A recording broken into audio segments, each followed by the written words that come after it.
Okay, Jack, I ideally hope the camera doesn't fall off. In fact, if it has, you won't be getting this. Okay. It's just a demonstration that I don't actually do any sailing at all. I just lay in my bunk eating food and reading books. Don't fall off.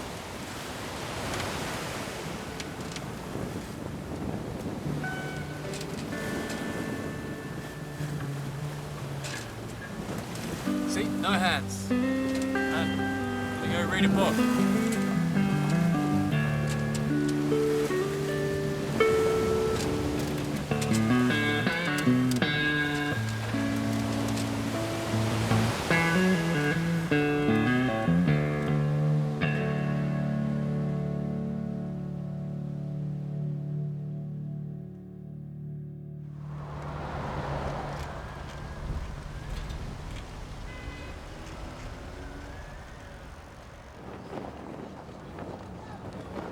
With the wind, people come and go. My father was taken by the wind to Australia from Holland, and now I'd been blown back to Europe. In 2006, I met a fellow Australian, Nick Jaffe, in a bar. He was a 25-year-old artist and web programmer who'd moved to Berlin the year before. Nick told me that soon he'd leave to attempt a solo voyage from Europe to Australia. Before I could ask him how long he'd been sailing, he added he first needed to learn how.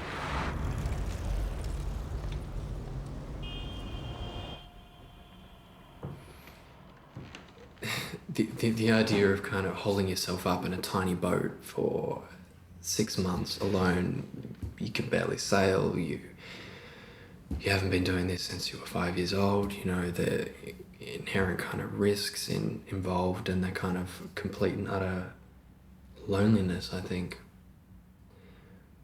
probably most definitely cements those kinds of, you know, feelings about home and place, and it's also an opportunity just to get away and to think. When I bought the boat, I needed to pay the ongoing fees to keep the boat in the boatyard. So it's £850 that I owe before it can be launched. Nick bought the boat on credit and launched a website and blog to raise support and sponsors for his project.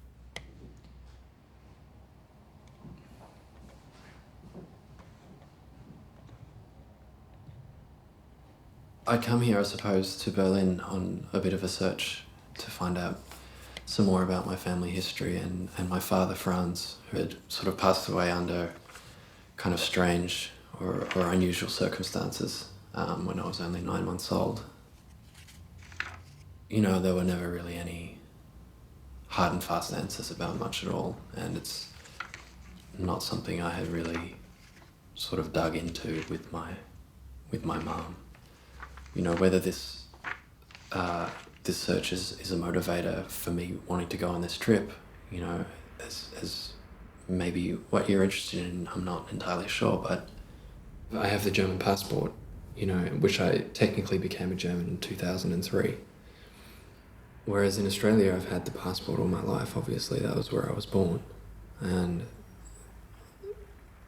you know, the idea that you have kind of two homes, but you don't know what is in between the two is kind of interesting.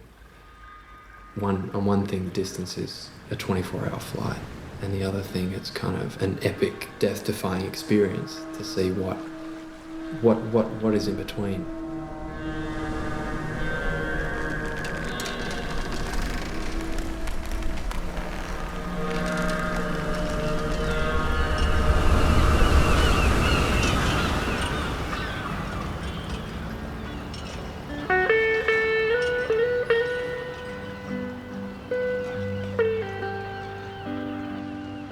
So yeah, it's a good boat. And everyone who knows about boats knows that it's a good boat, and they always say, well, you got the right boat. You got a good boat.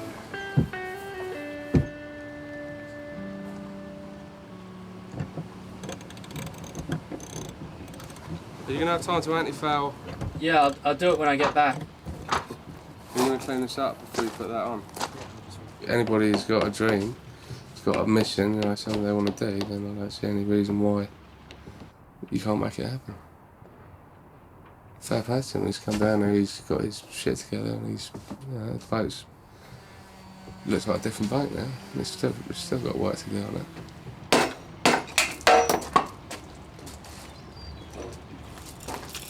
Well, I found in the boatyard, everyone is nattering about. Everyone's doing little things and talking and carrying on. Instead of actually going sailing. And like, oh, well, you could go down here and you could get this cheap, and you could go down and you could walk up there and do this. And I thought, well, I could spend all my days getting stuff for, 20% off or whatever. But the fact of the matter is, it needs to happen quickly now because time is running out. It's June.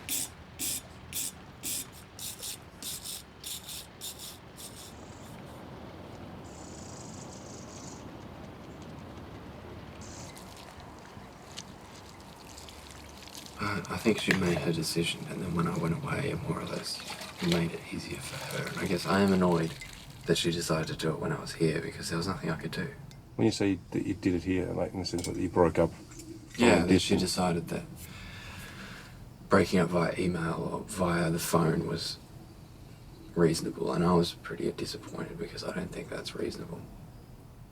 But at the same time, I understand, I've known her for 6 years, and I do understand. And I don't think the boat thing helped, really. I mean, basically I was proposing that I was going to go away for another month, 9 months or 6 months or however long it takes.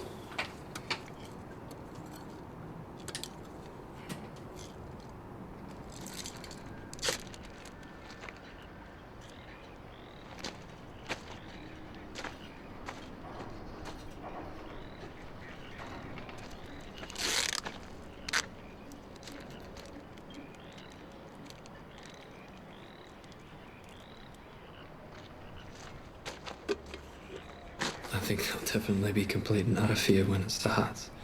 I'm not stupid. I'm not ignorant of the fact that people die doing these things all the time. But at the same time, it's not a fear big enough to... Yeah, I mean, it's not a fear big enough to stop me from trying.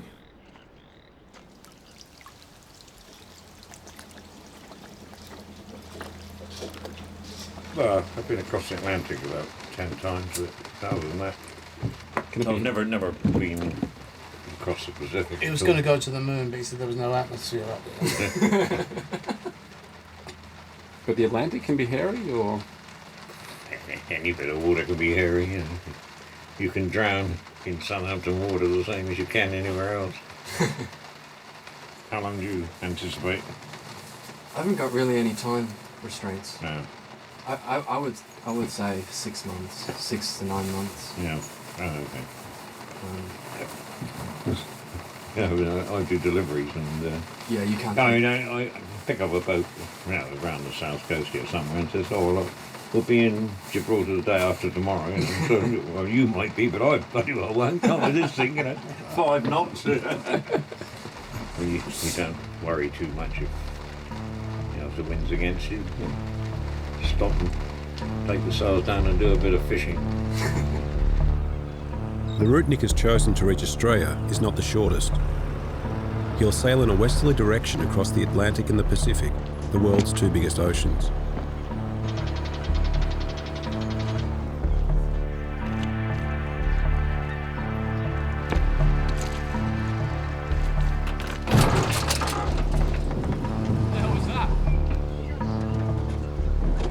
He writes on his blog, "I will patter on the sides like a horse as we battle dark oceans, storms, fear and solitude." Built in 1972, Nick's boat is a 26-foot Contessa designed for long deep water solo voyages. For good luck, he's given her a new name, Constellation. Yeah, it just went in about 20 minutes ago. Yeah, and it floats. Yeah, I'm feeling a bit seasick actually. But thanks for sending me some money. I appreciate it.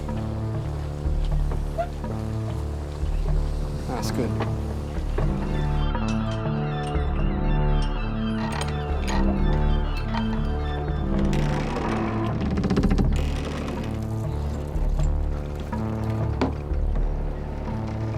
In planning his project, Nick had been inspired by Johannes Erdmann, an 18-year-old German who had just finished a solo crossing of the Atlantic. Nick approached him for advice, and Johannes offered to help. It was an opportunity to spend some time sailing with someone who had a lot of experience sailing on his own. He was a young guy. He sailed on a small boat. It was perfect. Ja, ich wollte unterstützen. Ich hab während meiner Reise damals so viel Unterstützung erfahren, wenn ich irgendwo steckte und Probleme hatte. Waren immer Leute, die mir da weitergeholfen haben, und er hat mir die ganze Geschichte erzählt und dass sich gerade ein Boot gekauft hat. Und ich kam ja gerade von meiner Reise und habe genau das durchlebt, was er vor sich hatte.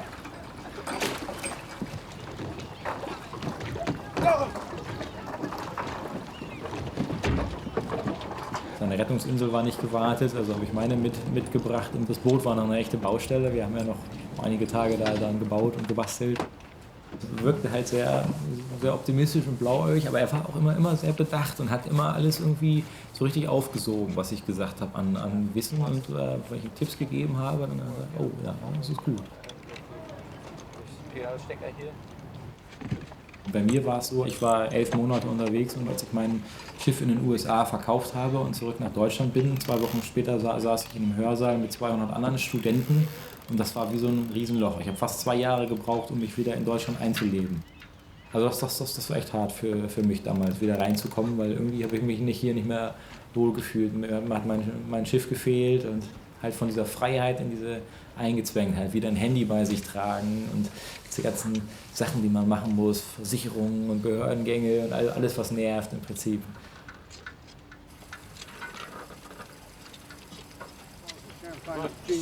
Cheers, Australia. We'll never say it again. Save that. Save that. Save that in case you've got a Mayday, and put the message in and throw it overboard. Okay. Address it to us here at Deacon, so we know where you are. Oh, yeah. I think it's the best thing that could happen to the British public that Nick's going back to Australia, because he's been over here, he's a lousy barman. I can't put up with it, I can't complain about him. Besides that, I'm gay and I fancy him. Wait. On the film, you got it. When he first mentioned it, I thought he was joking. I've got to be serious. Then he's talked a couple of times about what he's done, what he's been practicing, what he wants to do, how he wants to do it, and work his way there. No, good luck to him. If he makes it, it's great. If he dies, we'll miss him.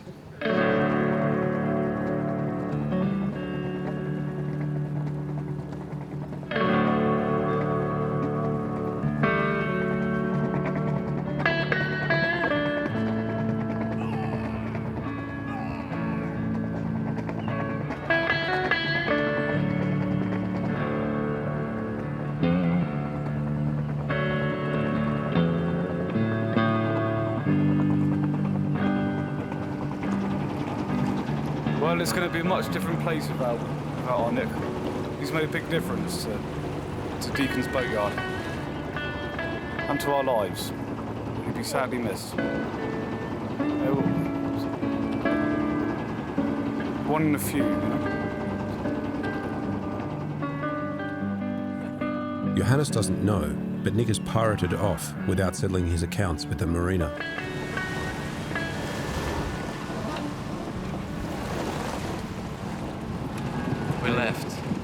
We left early in the morning so that Nick didn't have to catch up on the old repayments. But it will chase him, no doubt. But I'm going to pay it back because they've been really good to me, and I just need a little bit more time.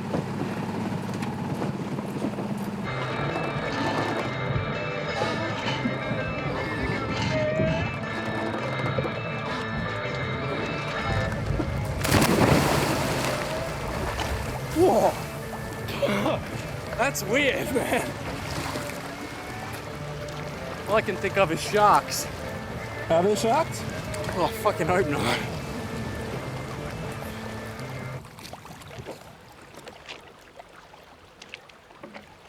wenn man über den Atlantik segeln will, sollte man das Boot so weit schonen, dass es auch 4 Wochen aushält, ohne dass was bricht. Und da habe ich Nick dann gesagt, wir wollten mal die Segel verkleinern und ein kleineres Vorsegel setzen am besten, dass das Boot geschont wird.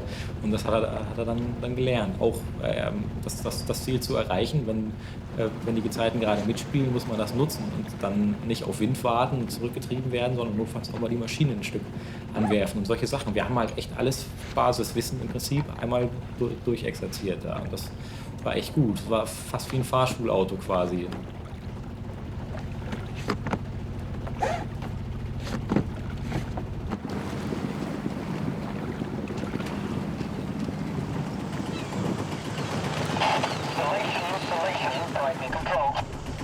Brighton Control, we're wondering where the visitor berth is.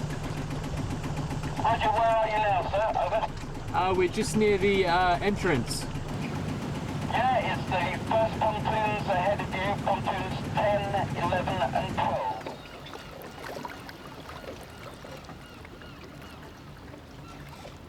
You gonna tell me where my toothbrush is, or are you just gonna keep me hanging? Wait a second, look. I brushed my teeth last night. Last night. Oh shit, did I? I didn't. I didn't. I didn't brush my teeth last night. I didn't brush my teeth last night. No. No, I didn't.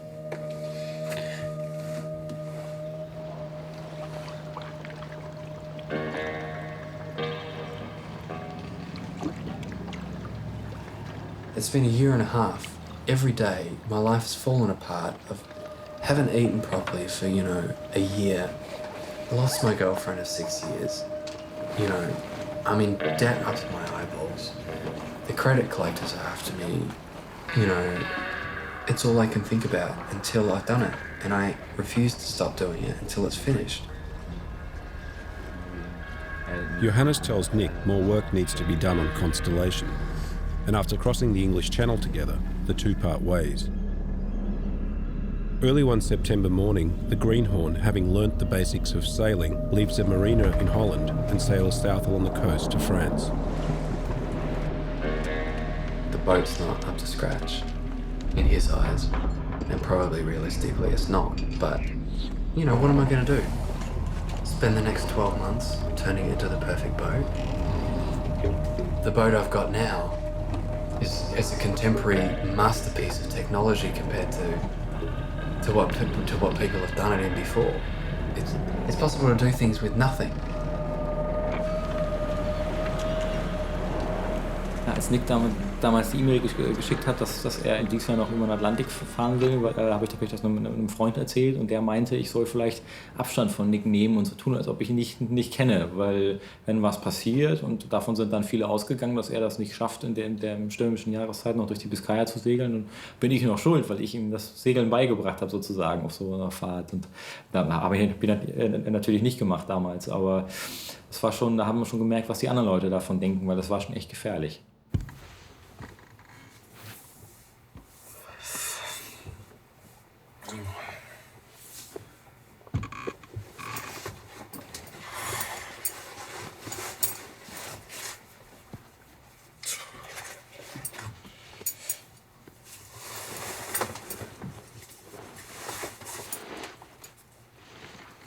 Tonight is 24th of October, and tomorrow morning, so Thursday morning at about 3 a.m, I'll be departing for my trip across Biscay, my longest trip on my own, and well, my longest trip.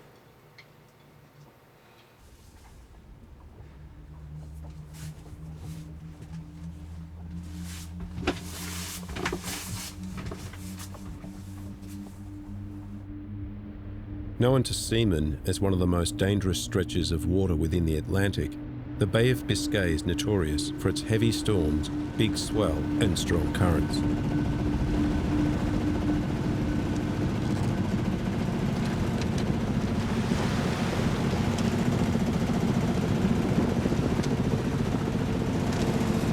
Just trying to sleep, I can't sleep. Just need to get some... Fuck me. Jesus. to get some sleep. I'm exhausted. Try and lie down to sleep, can't sleep. So, next best thing is a big cup of coffee and enough for the thermos. And I'll just all-night it.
Finally made it.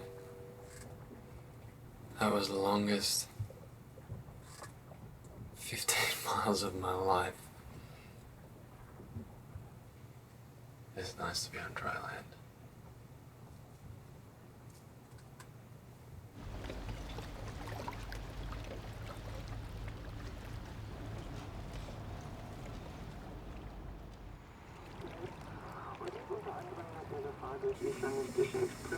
Begründet. Ein Rückblick auf die Entwicklungen der letzten Wochen im Tagen. Anchovies are great. Amazing. There's the sun.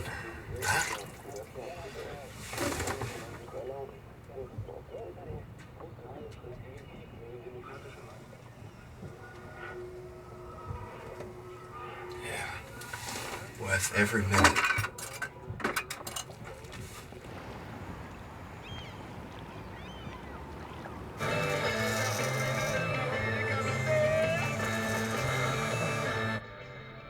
Nick sails south along the Spanish and Portuguese coasts. He sets a course that will see him leave mainland Europe at Lisbon, bound for the Canary Islands.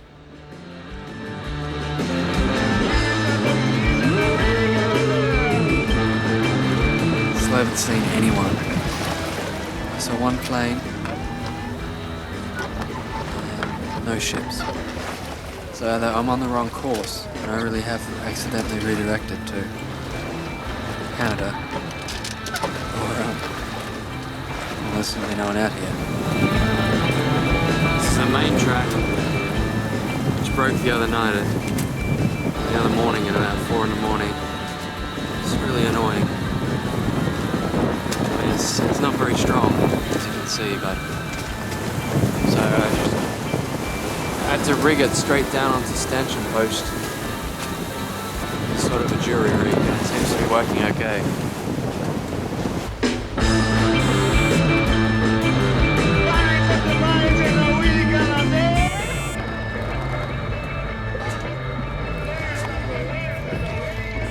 It's reassuring to see that the radar detector is working. I mean, I know that it works, but it's nice to know that the merchant ships still run radar.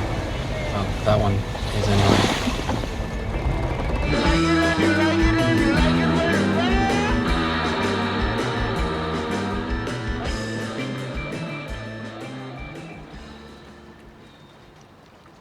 I meet Nick in Las Palmas, his last stop before crossing the Atlantic to the Caribbean.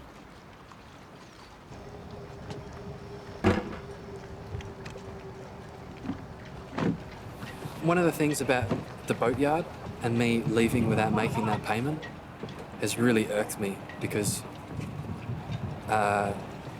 that's one thing that I regret, and I really try not to regret things and try to be honest. If you want to be an asshole all the time, then those are the people that you will attract.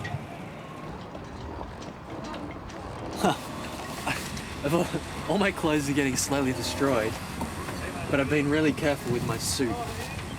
When I rock up in Australia, hopefully there'll be someone waiting for me. Just rock up, but I'll wear my suit. I thought I would land with my suit on. I thought that would be interesting. They'd be like, "Why are you wearing a suit?" And I'd be like, "Oh, it was another day in the office, and I wanted to, look presentable." So I've been saving the suit, and so far of all my clothes, the suit has stayed intact. And I've been moving it around out of the damp spots, the boat, the whole trip.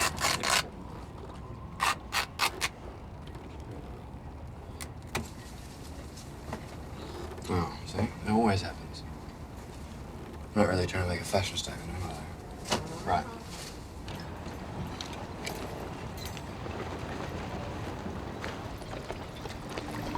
A lot of the money that I've just been kind of living on day to day has been from individuals. And I never expected so much assistance. I never expected so many people to take an interest. I really didn't. And especially through the website, I really felt that I wanted to tell people about what I was doing, and I wanted to be genuine, and I wanted to be honest. Some guy I've never met in my life says, "Good job, you're living the dream, here's $500. Which is amazing. But I don't know if the people, the sailors are strange people, and then they begin to sail, or when you begin to sail, you became a strange people. I don't know. It's really which came first. Yeah. What came first? Because I think sailing can change your life. This is the perfect moment to make it in the life. No? Yeah. I don't want to make it when I am old and I'm finished with the work, like my father. No. Yeah. And he was all life working, and now he's 70 years old, and it begins to live, to enjoy. You know.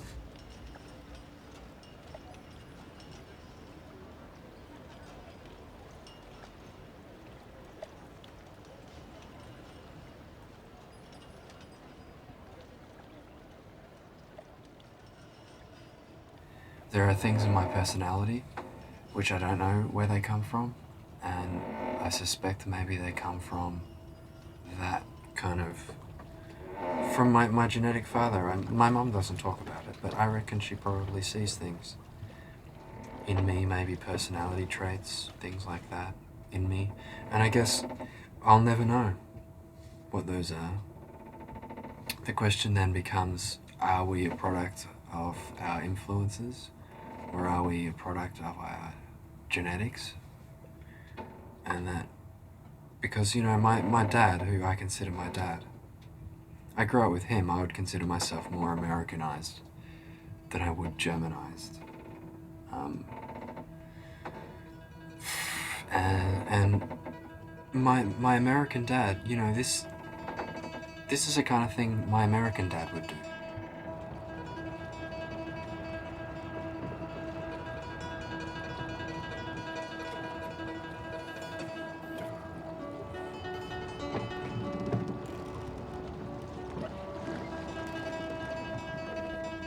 This really nice woman who emailed me randomly said, really like your website. I'd like to help you out with buying this book. This is the famous book, World Cruising Routes. It's very exciting. 1,000 routes from the South Seas to the Arctic. Huh? How romantic is that?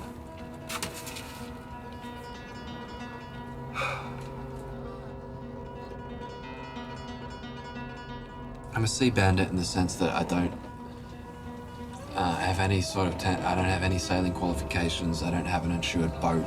I don't have radio ships licenses. you know, I just don't have the money to be able to kind of... I'm just doing what I can with what I have. If that makes me a bandit, then so be it. And someone said to me, they said, you can't look at this as being a cruiser. You have to look at it as being a sailor. A cruiser could be a person who drives a Winnebago across Europe, and a sailor could be someone who hitchhikes across Europe. The difference between someone in the Winnebago is they know where they're going.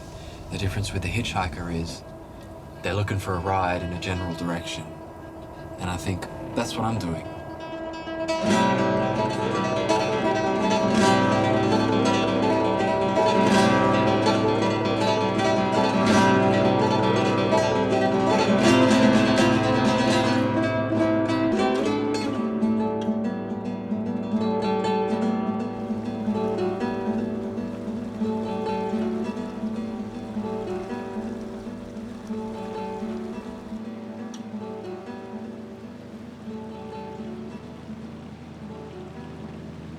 The challenge of the trip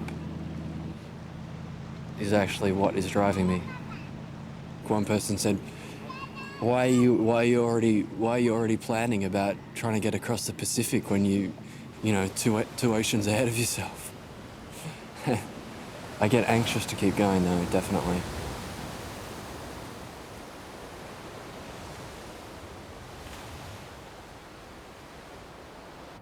Six weeks later, the single-handed sailor prepares for a non-stop passage across the Atlantic to Barbados.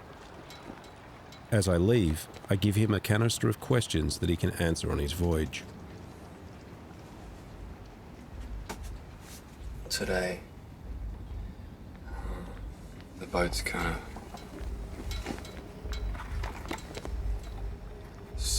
of full at the moment. I just did a final shot. I think it'll take me 25 days, 24 days. Well, halfway I think I'm gonna freak out. You're in the middle of nowhere. Closer to orbiting satellites than you are to land, so... it's time to go.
Third day.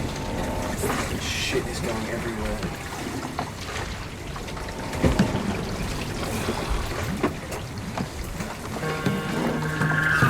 Fucking blowing hard out there.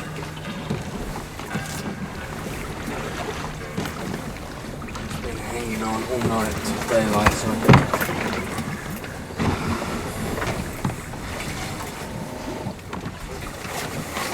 change the sail, which I just did. Oh, I feel fucking seasick. It's getting absolutely battered.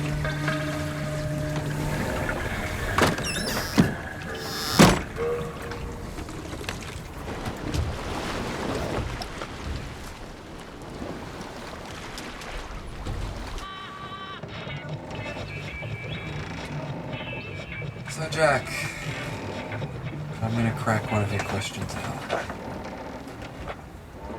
When sleeping, do you dream of land or sea? That's a good question. Land. I haven't had any sea dreams. Which is probably good, because they'd probably be terrifying. Big squids and sinkings. God, can you imagine being out here and dreaming that you were sinking? I guarantee you that's what I dream of tonight. I guarantee you. Yeah. So no, I haven't dreamt of the sea yet, and I don't want to.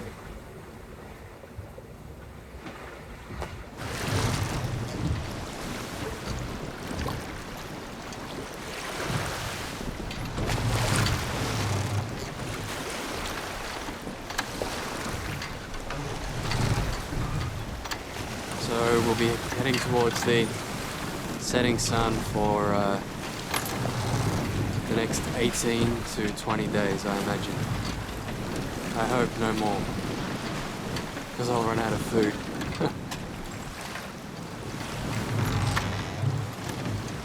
If you could wish for something right now, what would it be and why? I think a few new books would be in order. I've kind of I've left myself with the really difficult ones, and I'd really just like right now something that's really easy to read. I don't feel like I don't feel like reading the philosophy of freedom, or I don't feel like reading the Iliad right now. I feel like reading something fun.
Have you seen any ships? No. The last ship I saw was about 6 days ago. But I must admit that I don't spend a lot of time out here. I do quick checks. So it's highly possible that that a ship has gone past me and I've missed it. But I do have a radar detector, and I haven't detected any radar, so... no, it's just me.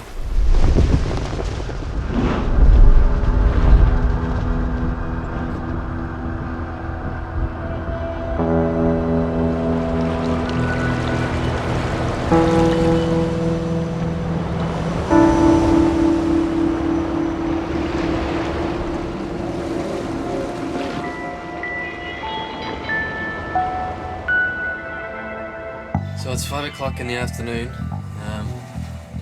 which is the time every day that I take a plot on my North Atlantic passage chart.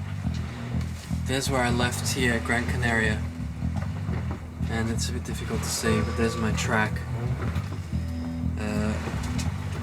Right now, it's the 15th of April, and we're right here. It's hard to show, but we're pretty much dead in the middle of the Atlantic. So we've got to get from here to Barbados. And I think from today, that's about 9 or 10 days, I hope.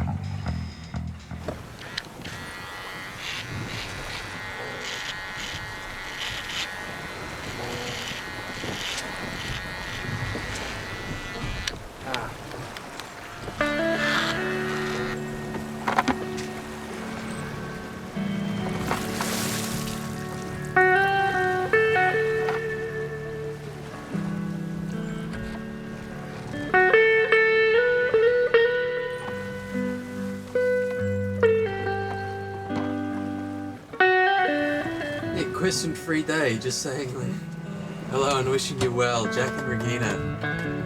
What? But this is the best part. I don't want a question-free day.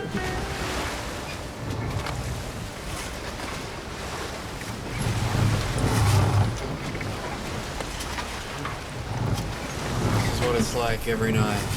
Things rattle here in the so-called kitchen. Or should I say galley?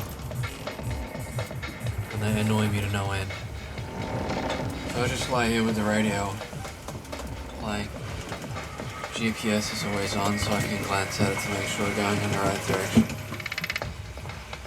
And then I just read books and lay in bed.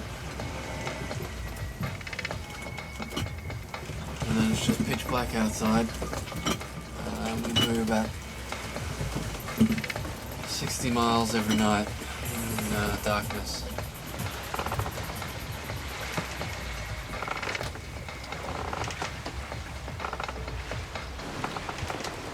We're 30 miles away from Barbados now. I think in the next 3 hours, when we get down to the next 2 or 3 hours, we get down to 20 miles. I hope we can see, we can start to see the lights. So that's pretty amazing. So this is my last night. This is my last time to be seeing the stars out here on my own after 30 days.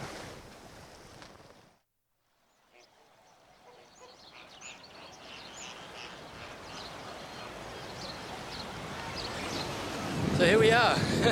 We made it. We made it all the way to the Caribbean. I'm here in Port St. Charles in Barbados, in the West Indies, and it's beautiful. It really is. It's a culture shock as well after being in Europe for 2 years, and in a way I really wish that there was someone else with me right now.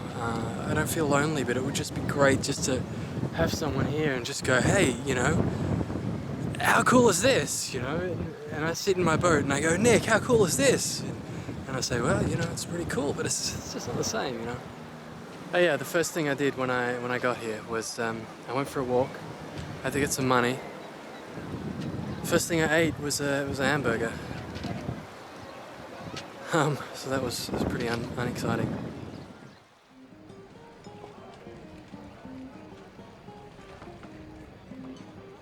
After a short stay in Barbados, Nick sails to the neighbouring island of St. Lucia, where we rendezvous. All aboard, Captain Jack. I kind of vanished from Berlin in a hurry, and basically bills piled up, and today I got the news that I had to pay €1,000. And it's just really stressful because kind of procuring that kind of money is not easy. And I don't have it, so it's just basically a loan-off. And it's just the whole thing, you know, and I can't think of anything else when I've got that kind of money stress. I head with Nick to Castries, St. Lucia's capital, where he needs to sort out his finances. You really kind of want to enjoy where you are, and but you kind of always got in the back of your head that you're the kind of white guy in the yacht in the bay, you know, and on the one hand you've got paradise, and on the other hand you've got kind of absolute inequality, but it's kind of naive not to not realize it, but to kind of be a bit upset about it, and even because that's life.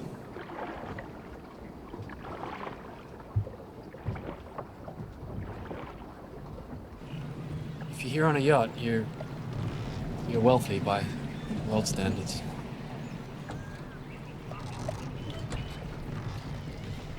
Even though I've only got $500 left, and I got to get to New York City.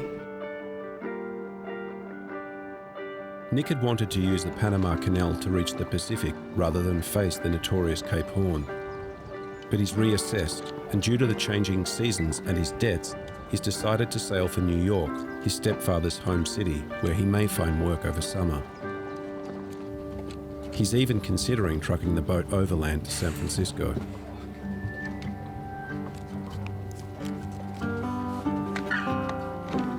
We have this sketchiest electrical system on a boat anyway. But we have light.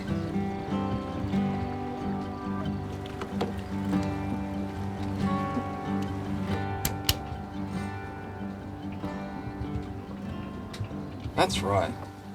If care is not taken, survival sickness can soon turn a young person into haggard old Faust, burdened down with regrets and yearning for a youth through which he passes without so much as realizing it. The teenager bears the first wrinkles of the consumer. Little distinguishes him from a 60-year-old. He consumes faster and faster, and the more he gives to inauthenticity, the sooner he is rewarded with precocious entry into old age. If he is slow to get a grip on himself, the past will close up behind him. He will have no further chance to return to what he has done, even for the purpose of redoing it. So much separates him from the children he played with only yesterday.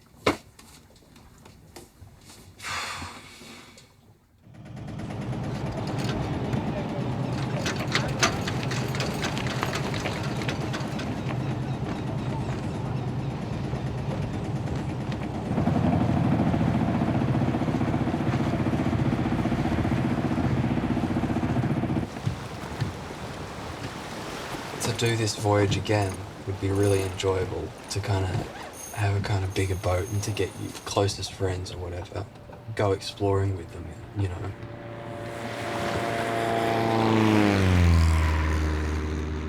And I kind of just realised that that's not possible. You can't just call up a friend now and say, can you come sailing with me for a couple of months or something, because you can't kind of move within this kind of lifestyles that everyone has built around them. It's impossible to get out of them. On the one hand, they say my generation is the Y generation, and jokingly called the kind of why bother. But it's not true. It's not a lethargic generation at all. You know, I have friends that I've never kind of thought would kind of just get into university, graduate with honours, and kind of sell out so quick. You know, really quite a large number of friends have really just kind of sold out, you know.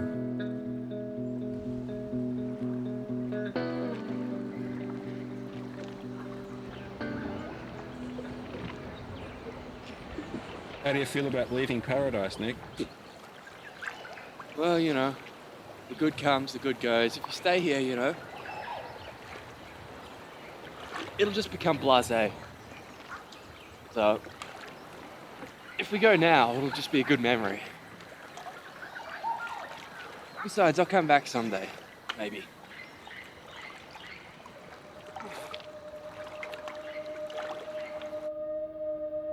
In Antigua, I jump ship and leave the young sailor alone to face a voyage that is almost as far as his Atlantic crossing.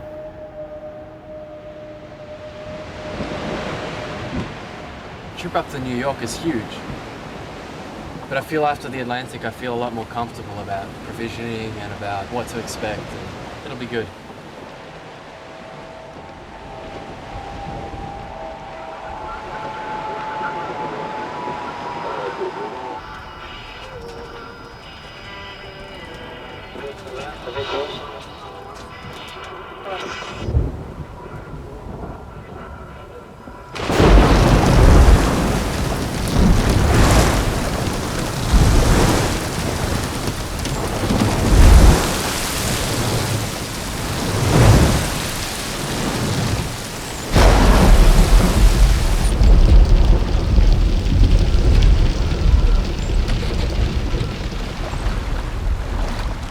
Tuesday, the 3rd of June, 2008, and I'm inevitably becalmed here in the Bermuda Triangle. Just been through the most incredible rainstorm I've ever seen in my entire life. So I had a shower and watched the spectacle from inside the boat. There's no wind. I haven't got any fuel, so it's just pray. Something happens.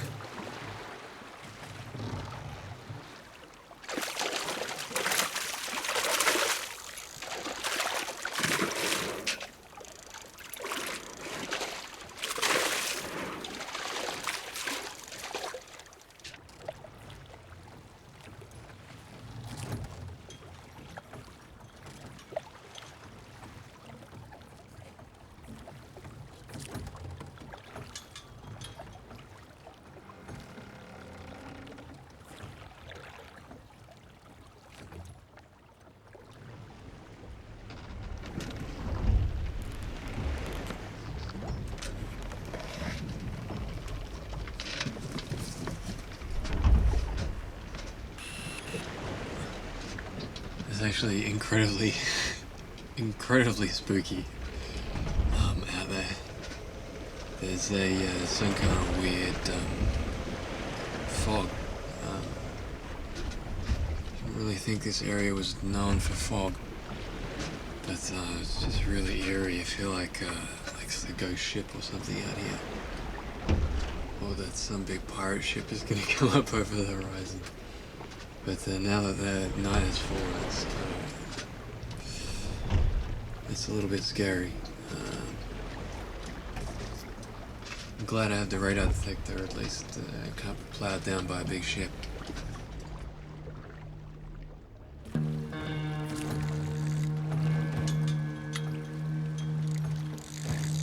This time I got myself caught in a Gulf Stream eddy, which is like a big circular current which is generated by the Gulf Stream, and it pushed me south for quite some time, and I was quite confused about what was going on.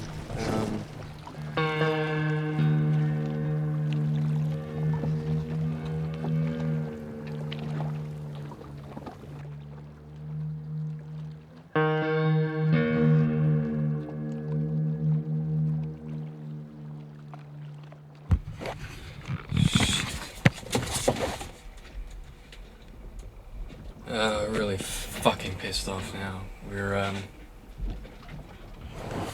were doing okay progress, and now we're just stuck in this fucking eddy again. We're just going in a big circle. That's the eddy.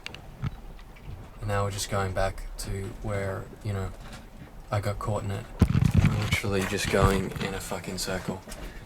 And then I tried to motor out of it, and the engine's gone. And I'm running out of food, and it's just really not fucking funny anymore. Just really upset now, and I don't know what to do. Wind predictions are absolutely false and incorrect. You know, I have enough food for the next week or two, but come on. I mean, no engine. It's really fucking stressing me out, and I'm really fucking pissed off. I just cannot believe. Fuck.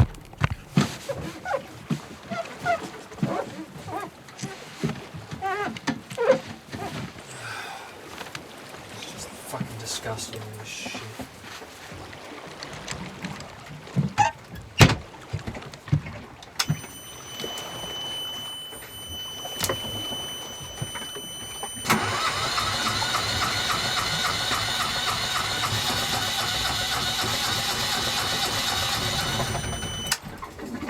Gonna try and turn it over a few times. See what happens.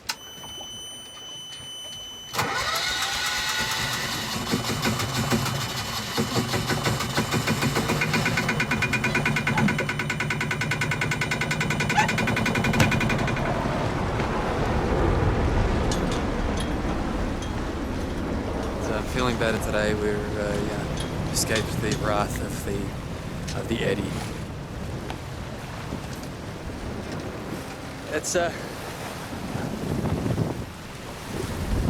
It's really kind of exciting to see those jet trails, you know, because that plane there's going to New York City. I have absolutely no doubt in my mind, and we're on the same heading, you know. It's gonna hit New York City in under an hour. So yeah, get a plane next time.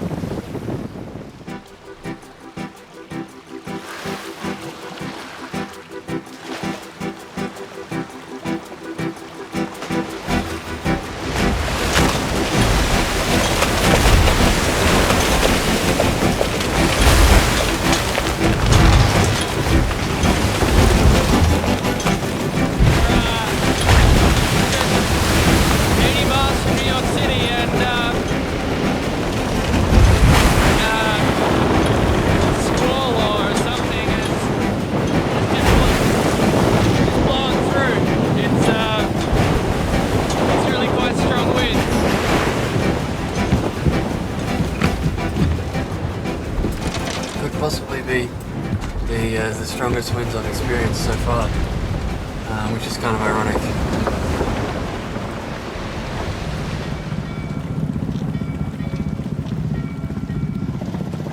So we made it. This is Sandy Hook Point in New Jersey.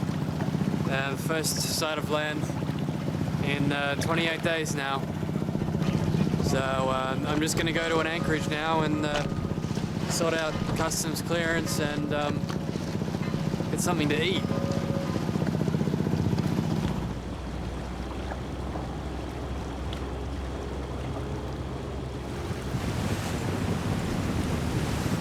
Through his blog, Nick has made contact with a New Yorker.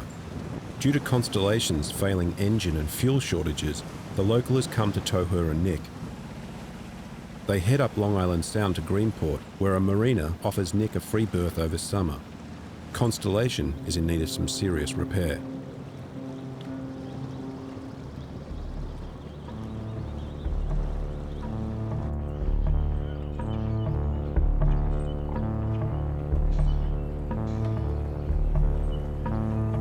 Preparing Constellation now to be hauled out and new rigging, repaint the decks.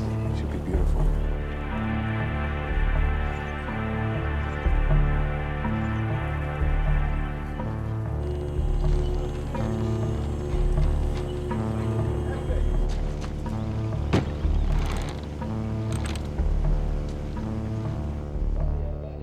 I learned through email correspondence and Skype that Nick settled comfortably into American life. A girl has offered him a place to stay in Brooklyn and is programming a free software that allows sailors to update their positions via GPS onto Twitter. So we just rent a car. I grow anxious that the warmth of land may have distilled the salt in his veins, and so I head over to see him. I arrive in spring. It's been 10 months since we last met. You like my truck?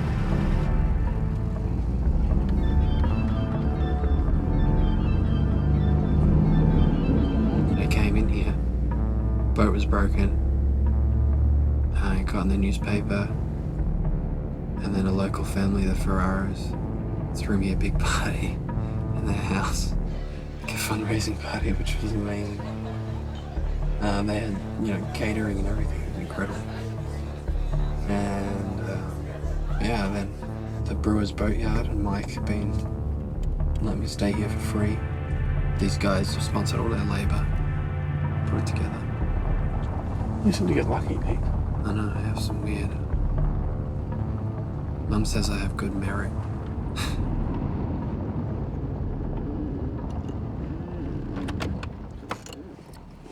There she is. Same old.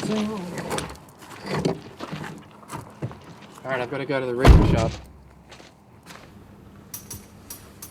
The rigging he had was just, it had a lot of questionable attributes. Are you surprised that he got so far that he did? Yes, I was a little shocked. That's funny. But, hey, God protects some more than others, right? Yeah.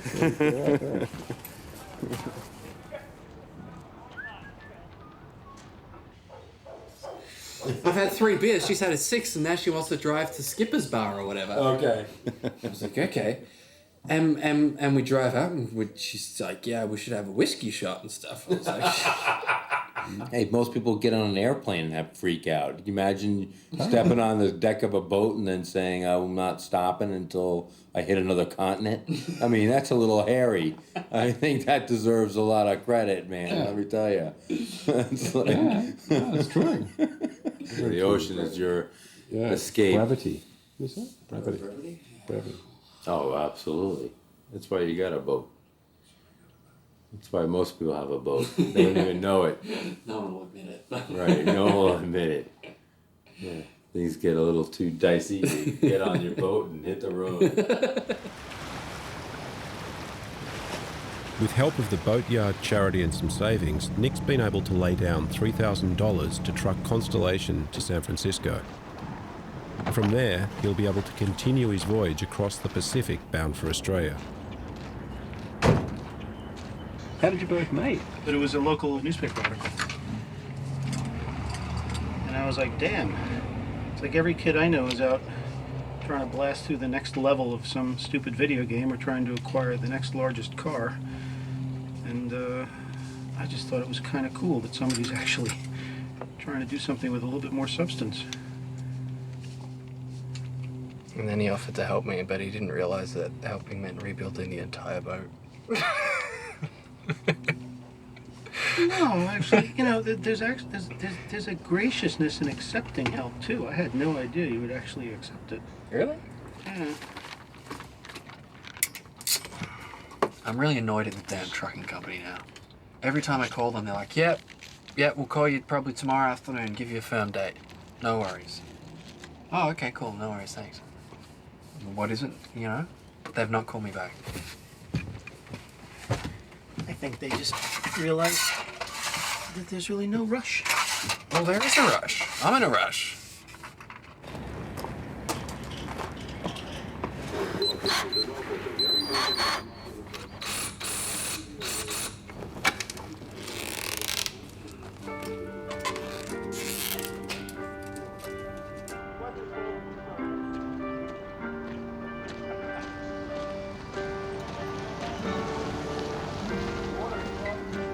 Hi, I'm Jeff Wentz. Oh, hey, Jeff. How are you? Good. Finally meet. Well, we finally meet. I figured if the boat was going out today, it was my last chance to do so, and I had brought you a present. Did you? I thought you should have a bottle of champagne for when you cross the equator. Oh, thank you. That's very nice. All right. Appreciate it. Are you ready to go? I mean, Well, ready. No, of course not. No. the truck is supposed to come today, but they're being funny. You know, I wouldn't be surprised if it doesn't come tomorrow. So, you know. It happens when it happens, I guess. But I'm just, today, I'm like, that's it. I'm just going to pack everything in, and it comes. You'll be ready when they're ready. Yeah. Great. Yeah, so. Okay. Well, I that's wish the you plan. Godspeed and fair winds and following seas and all that. And thank you very much. It's a big adventure. So. It's a big adventure. It's all been freshly dry cleaned. We'll be ready for use in about 9 months. When I get off the boat, I'll be wearing this bad boy. We're sending off next night. Well, Romer. I'm beginning to wonder whether this was the voyage that Nick had originally envisioned. It had grown now through the website. People were tracking him on all corners of the earth. Sponsors. Was he fulfilling their dreams or his?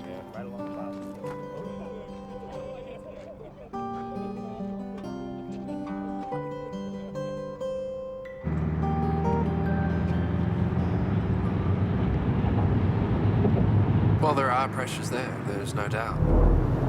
But, you know, I just have to be conscious as well that this is my trip, it's not anybody else's.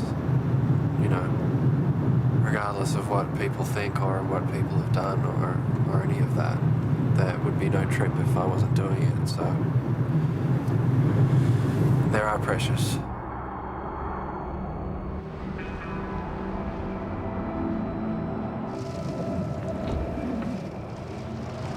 There's a storm jacket.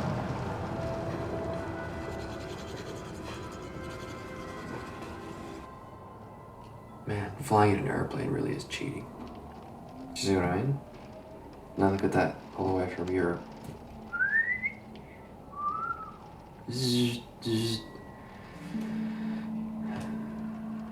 I'll have done the whole trip from Europe to Australia at sea or ground level except for that bit, and I will hate myself for the rest of my life because of that.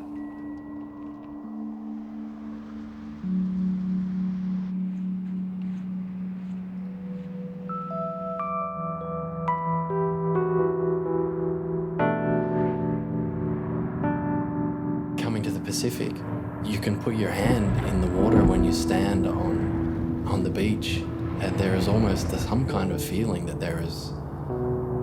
You can say, oh, I've just got to do this bit now.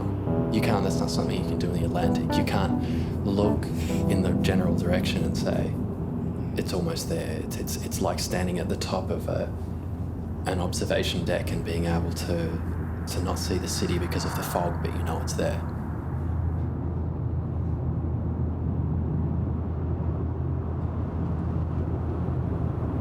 That was a big boat.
So, This is it's home. your new home, Nick.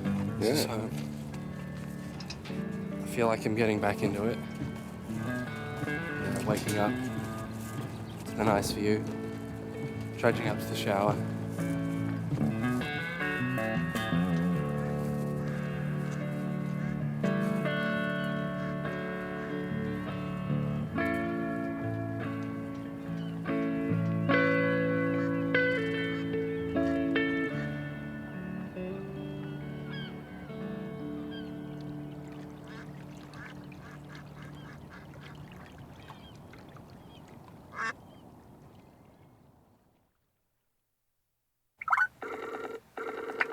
I can hear you well. Oh, okay.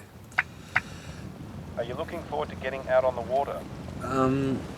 Not so much because the first week is always absolutely horrible, but I am looking forward to the bigger picture. So, yeah, it'll be good. I hope it'll be. Missing all of this. What? Nick, Yeah, I'm here. I couldn't understand anything. Oh. I think we're going to have to kill this. It's not working. Okay. Nick is only one ocean away from Australia, one big ocean. Now in the Pacific, he sets sail for Hawaii.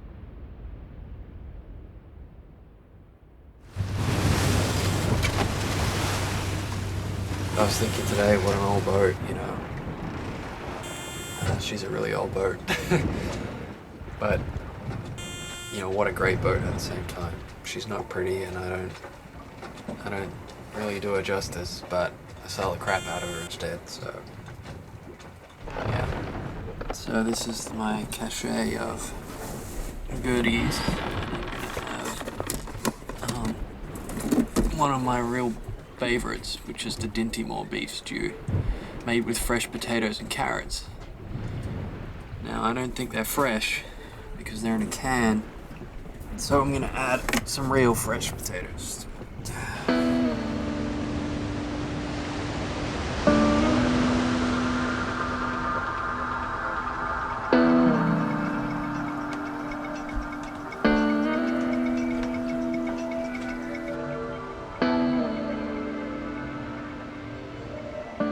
So, the question for today, hopefully it's a happy question. Is all this only a facade, and what you're really trying to do is make, like, a long holiday? No, this is definitely not a holiday. Because on holidays, you don't nearly die while you're asleep. Last night at about 12:15 a.m., my radar alarm went off, and I got up and I saw a ship in the distance. I could see its running lights, a tanker, and it looked like it was running a parallel course to me. So I turned my radar alarm off and set my sleep timer to wake up in 15 minutes so that I could wake up and check what this tank was doing. So I did that, went back to bed, and unexpectedly just went straight back to sleep in a matter of seconds. Jesus Christ. The tanker was, you know, I'm not exaggerating, this thing was right next to me. I immediately grabbed my radio, tried radioing them. At first I thought maybe they came up next to me because they thought I was in distress or something. No response on the radio. Immediately I knew that there was no one on watch. They had no idea. So I took Constellation and we started going in the opposite direction, and the boat basically just went straight over my bow, across my bow, and Jesus Christ, got hit by the wake of that boat, and we were just slammed.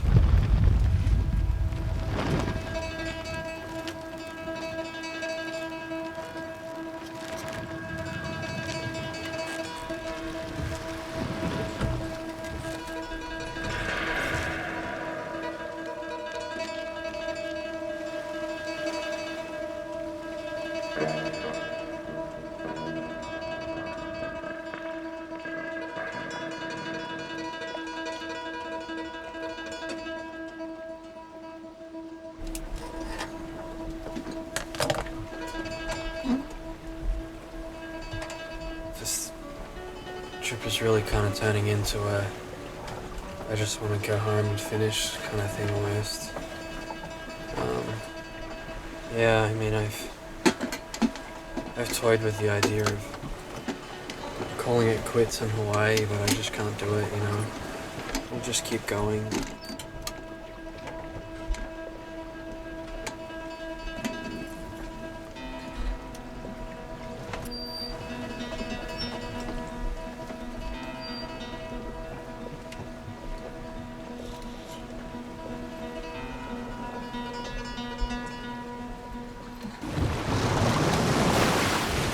That there is land. 26 days. Now, maybe another 40 hours before we get to Honolulu. But we'll be there soon, but that's pretty cool.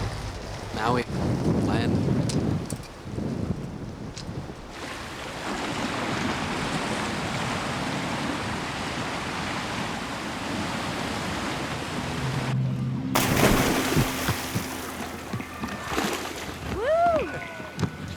You like that dive? It's super hard to get a steady shot when the whole damn boat's moving.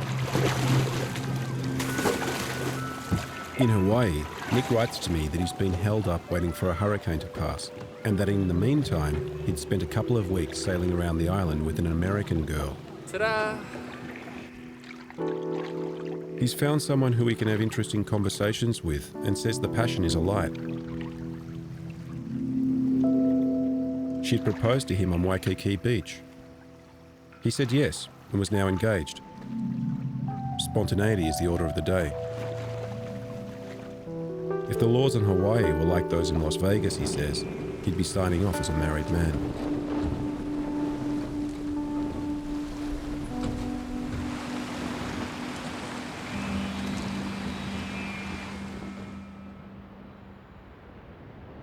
Nick had applied for official permission to visit a remote nature reserve, Palmyra Atoll, en route to Samoa.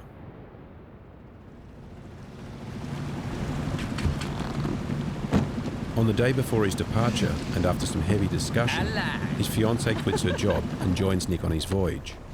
Her presence is kept secret from his supporters and followers on his blog.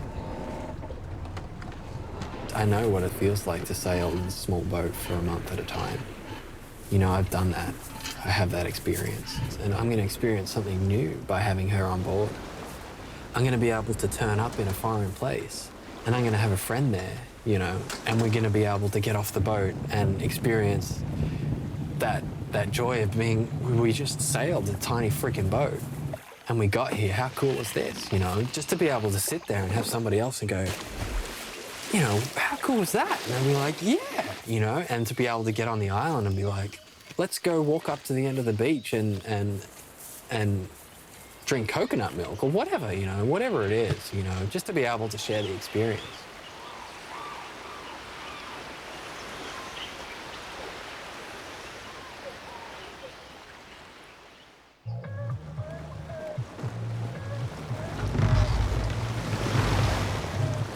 It's the 11th of September, GMT, and we are just about to cross the equator into the southern hemisphere.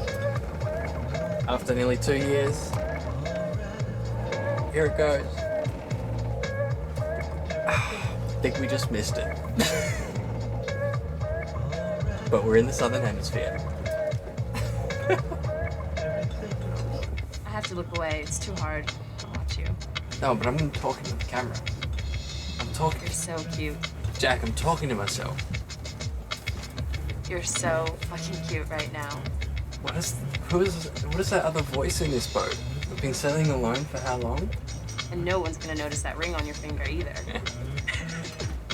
All right, Jack.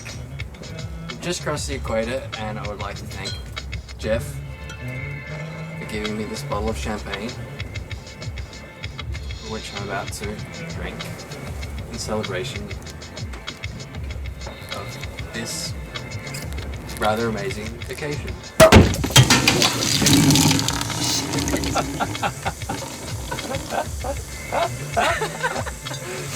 I'd just like to report the champagne, Jeff, has gone all over my bed and all over the boat.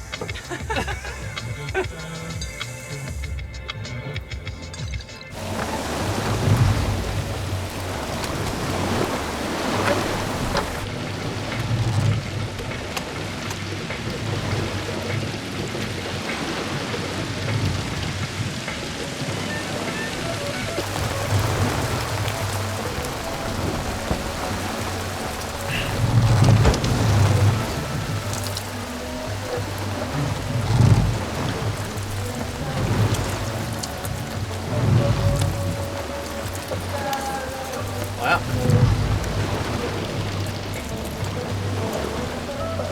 It's exciting, isn't it? That was exciting.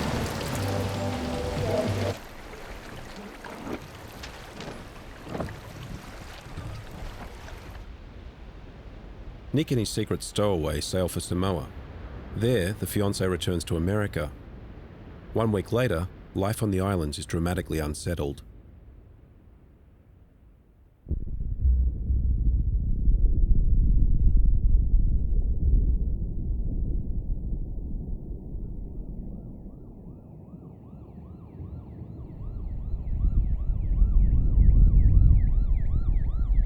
The earthquake shook for a minute and a half, 2 minutes, whatever, and tsunami alarms went off. People from the marina were freaking out. They were jumping on cars that were moving. The police told us they were going to arrest us if we didn't move and seek shelter and all this sort of stuff.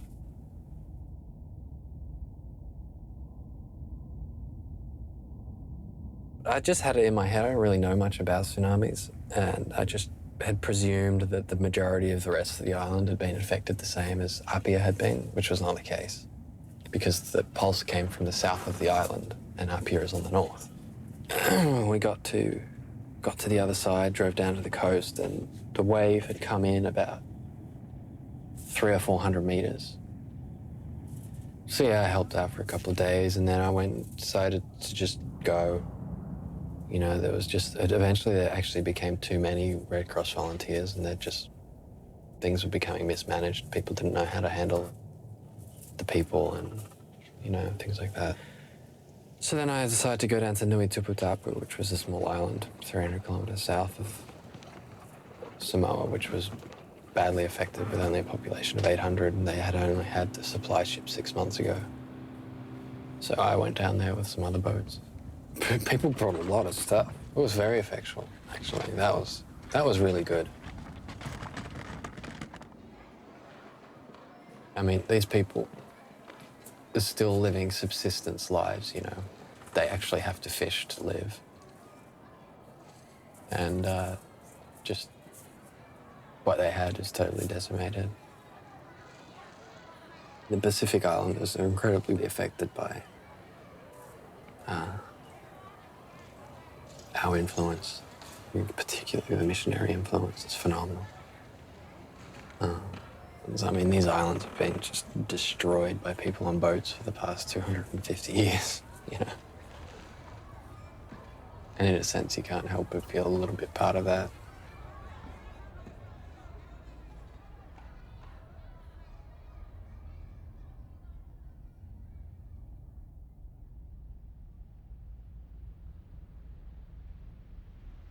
After a brief stop in Tonga to get provisions, Nick sets out on his final ocean leg for Australia and heads to the nearest port that he can reach, Coffs Harbour.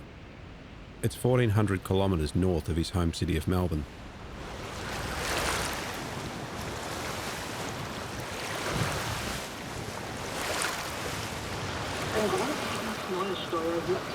sei nur mit einer gleichzeitig spürbaren großen Entlastung möglich. Strange. I'm 800 kilometers from Australia and I can't get anything but German radio.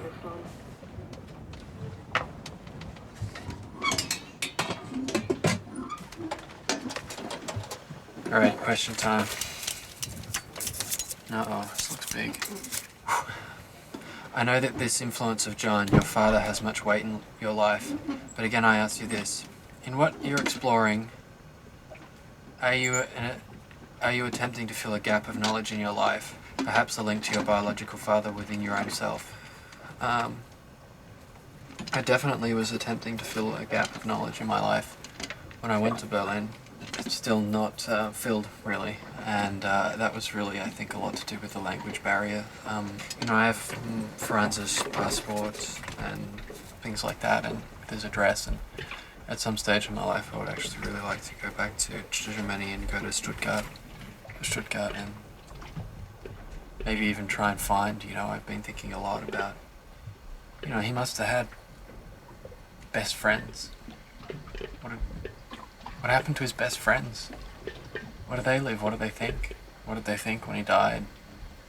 Do they know that he had a kid? John could not be a better father. He could not have done anything better. And he's my dad. He is just not my biological dad. And Franz is a really interesting piece of history. And that's what it really is. It's just a story.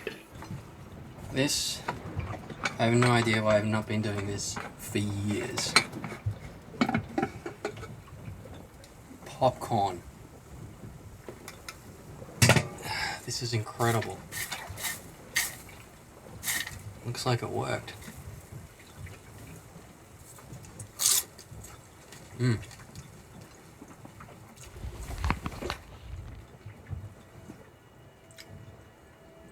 Tastes really good.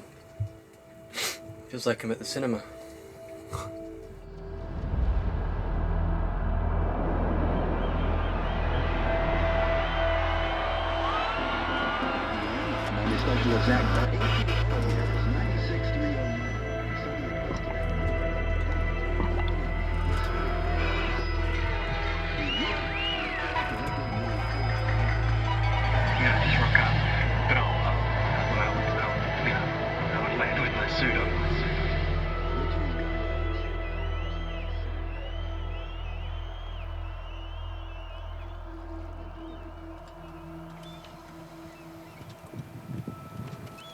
It's an absolutely beautiful day.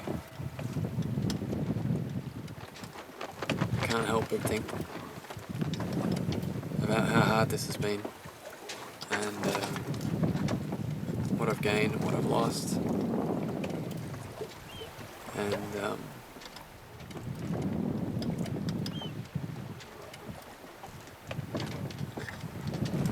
that my normal life will be returning soon, and it won't be too long before I'll be thinking back to these moments.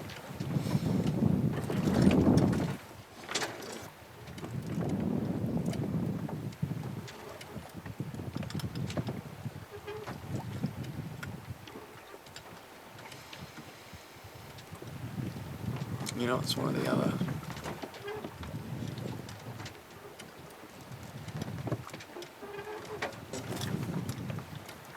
It's just so beautiful out here. But I don't think I'll ever experience anything like this again. Ever.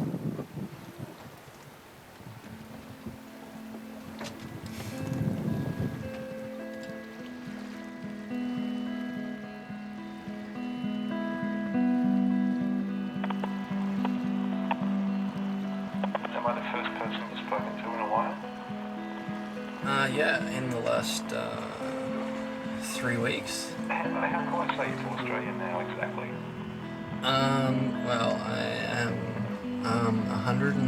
about 165 nautical miles from Brisbane, and 219 nautical miles from Coffs Harbour, and still about 450 nautical miles from Sydney, but I'm trying to get to Coffs Harbour, so... How does it feel to be nearing the destination, the continent?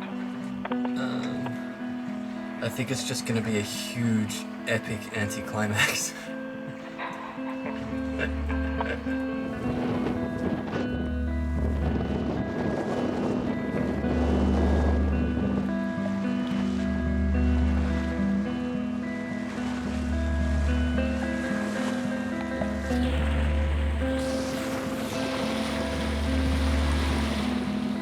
So, that's Australia.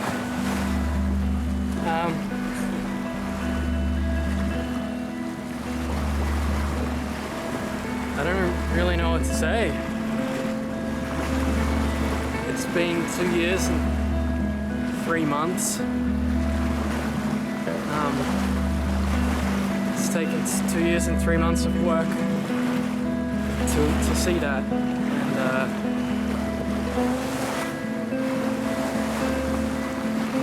I did it.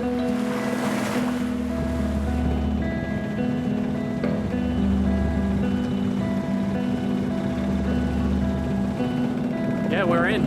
We're gonna tie up to the customs dock now, and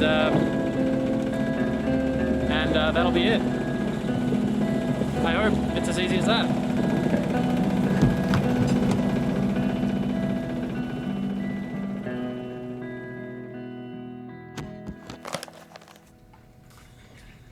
We're in Coffs Harbour after a lengthy customs and quarantine expedition.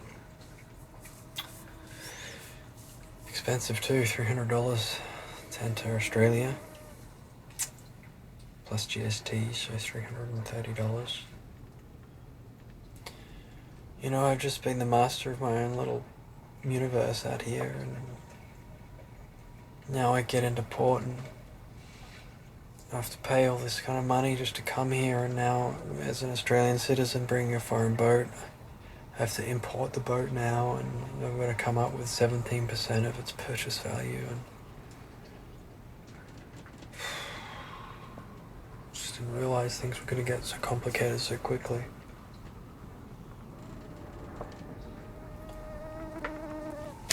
Mosquitoes here. There's no mosquitoes at sea.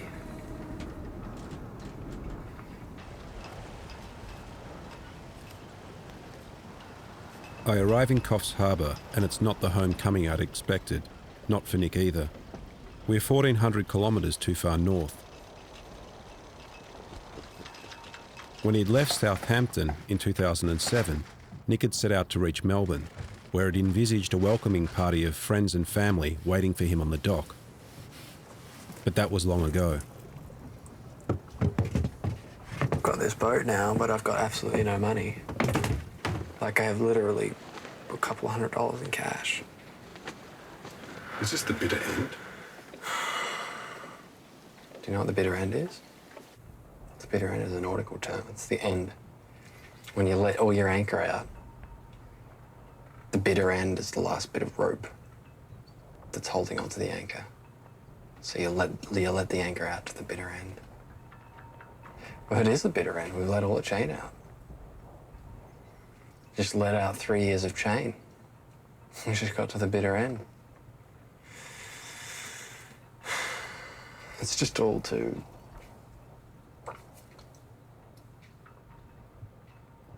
There's all too many details now. Yeah. Over the last 3 years, Nick has been edgiest on land. It's no different now. He'd thought he had 12 months to file the paperwork to import Constellation, but the process must happen immediately. He can barely afford marina fees and is caught up dealing with the bureaucratic paperwork.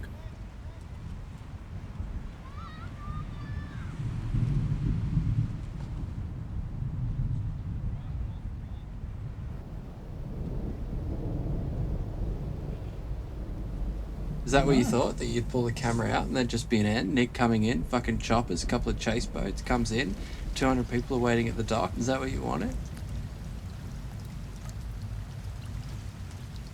I think this is reality. I mean, I don't know what other end there can be. I mean, this isn't even the end to begin with. But, I mean, I don't know what other options there are other than the chopper and the chase boats. And I mean, would that be more satisfactory to people, to the general public? Would that make them feel?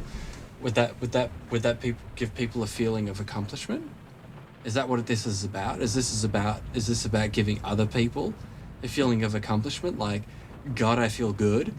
The guy just made it. This is fantastic. I mean, is that really what is this what this is about? I think bells and whistles are just a product of people's fantasies. It's just a complete lie. It's like Santa Claus.